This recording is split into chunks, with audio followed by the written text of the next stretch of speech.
जानी और मीठे का राज। एक खूबसूरत गांव में एक प्यारा सा लड़का रहता था जिसका नाम था जानी। जानी बहुत शरारती था, लेकिन सबका चहीता। अ, खास तौर पर अपने पापा का। जानी को एक चीज से बेहद मोहब्बत थी, मीठा। चॉकलेट, टाफियां, केक, जानी सब कुछ शौक से खाता। एक दिन पापा ने इसे प्यार से समझाया, बेटा जानी, मीठा खाने में कोई हर्ज नहीं, मगर बहुत ज्यादा खाने से दांत खराब हो सकते हैं। जानी ने फौरन कहा, यस पापा, अब से बस थोड़ा थोड़ा खाऊंगा।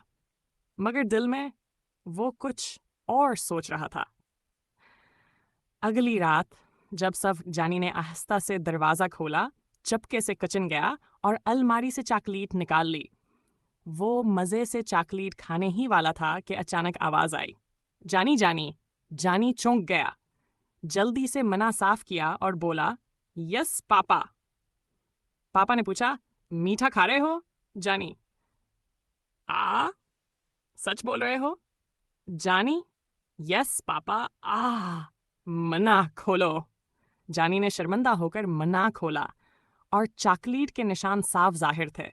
पापा ने हंसते हुए कहा, बेटा, सच ना भी बोलो तो चॉकलेट की खुशबू सच बता देती है।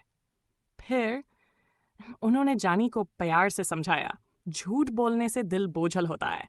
अगर तुम सच बोलोगे तो हम हमेशा तुम पर फख्र करेंगे। ये वह बिगड़े हैं। जानी ने शर्मिंदगी से कहा, सूरी पापा, अब मैं सच बोलूंगा और मीठा भी आपकी इजाजत से खाऊंगा।